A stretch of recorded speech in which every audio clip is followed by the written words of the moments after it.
اعوذ باللہ من الشیطان الرجیم، بسم اللہ الرحمن الرحیم۔ السلام علیکم ورحمۃ اللہ وبرکاتہ۔ امید ہے کہ آپ سب خیریت سے ہوں گے۔ تو آج میں آپ کو بتاؤں گی پیشمانی کے آنسوں کا بیان۔ تو دوستوں، پہلے ہمارے یوٹیوب چینل کو لازمی سبسکرائب کر دیجیے اور ساتھ ہی بیل آئیکن کو پریس کر دیجیے تاکہ آپ کو ہماری آنے والی مزید ایسی خوبصورت ویڈیوز دیکھنے کو ملتی رہیں۔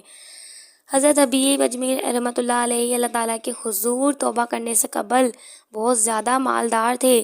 اس کی وجہ یہ تھی کہ آپ لوگوں کو سود پر رقم دیا کرتے تھے۔ سود در سود وصول کرنے کی وجہ سے آپ کی دولت میں بے حد اضافہ ہوتا چلا جا رہا تھا۔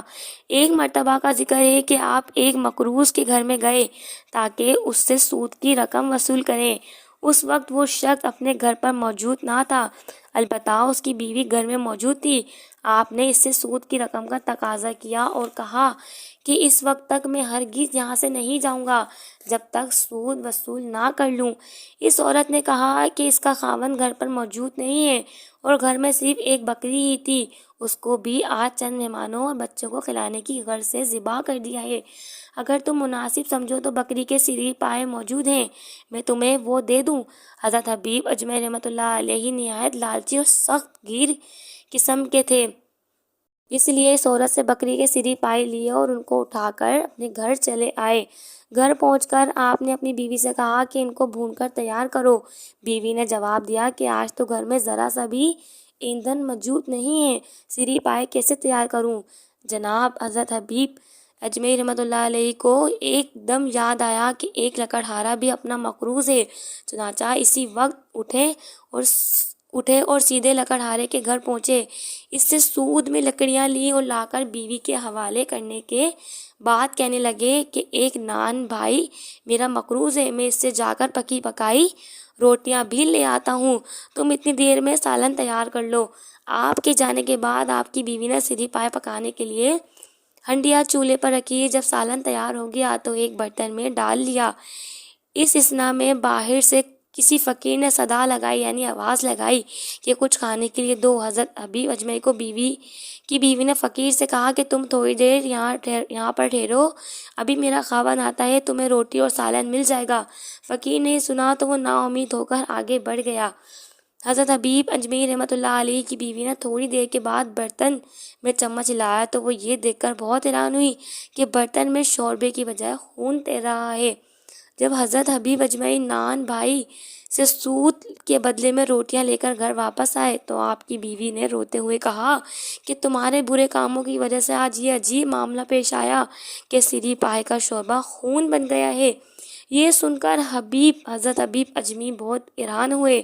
فوری طور پر چمچ اپنے ہاتھ میں لے کر برتن میں ڈالا تو واقعی سارا برتن خون سے بھرا ہوا تھا۔ یہ دیکھ کر آپ کے دل پر اس قدر اثر ہوا کہ جسم پر کپ کپی طاری ہو گئی اور اسی وقت سود کی کمائی سے توبہ کر لی۔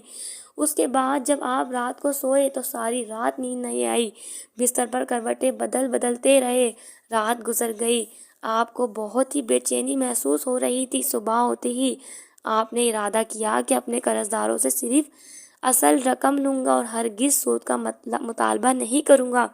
یہ جمعۃ المبارک کا دن تھا۔ صبح محلے کے لڑکے راستے میں گیند کے ساتھ کھیل رہے تھے۔ ادھر سے جناب حبیب اجمیر رحمۃ اللہ علیہ گزرے تو ان کو دیکھتے ہی لڑکے آپس میں کہنے لگے، ارے بھائی راستے پرے ہو جاؤ، حبیب سود خور آ رہا ہے، کہیں اس کا منحوس سایہ ہم پر نہ پڑ جائے اور ہم بھی اسی کی طرح بدبختی کا شکار نہ ہو جائیں۔ جناب حبیب اجمیر نے یہ بات سنی تو آپ کے دل کو ایک زبردست دھچکا سا لگا، دل پر خوف اور رکت سی طاری ہو گئی۔ سوچا، میں اس قدر بدبخت ہوں کہ شہر کے بچے بھی میرے سائے سے دور بھاگتے ہیں اور مجھے منحوس سمجھتے ہیں۔ اسی وقت شکستہ دل کے ساتھ مشہور ولی اللہ حضرت حسن بصری کی خدمت میں حاضر ہوئے اور آپ کے دست مبارک پر توبہ کر لی اور پھر اسی مجلس پاک میں یہ اعلان بھی کر دیا کہ آج سے میں اپنے تمام قرض داروں کا سود ہی نہیں بلکہ اصل رقم بھی معاف کرتا ہوں۔ سچے دل سے تائب ہونے کی جب حضرت حبیب اجمیر واپس اپنے گھر کو لوٹے تو راستے میں لڑکوں کی ایک ٹولی کھیل میں مصروف تھی۔ لڑکوں نے جیسے ہی حضرت اجمیر کو دیکھا تو آپس میں کہنے لگے، پیچھے ہٹ جاؤ، حبیب آ رہے ہیں اور یہ تو آج توبہ کر آئے ہیں، ان کا ادب و احترام ملحوظ خاطر رکھو، کہیں ایسا نہ ہو کہ ہماری دھول ان پر پڑے اور ہمارا شمار بے ادبوں میں ہو جائے۔ حضرت ابیب اجمی نے جب یہ سنا تو دل میں کہنے لگے سبحان اللہ، میں نے آج ہی اپنے گناہوں پر پشیمانی کے آنسو بہاتے ہوئے سچے دل سے توبہ کی ہے، اور اللہ تعالیٰ نے بھی اپنی مخلوق کے خیالات میرے بارے میں بدل دیے ہیں۔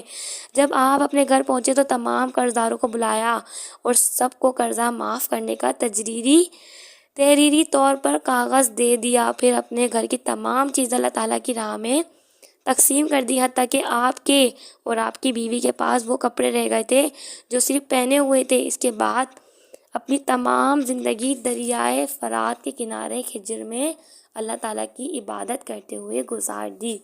تو دوستوں، اس طرح کی مزید اچھی خوبصورت ویڈیوز دیکھنے کے لیے ہمارا یوٹیوب چینل ضرور سبسکرائب کیجیے اور ویڈیو کو لائک کیجیے۔ شکریہ۔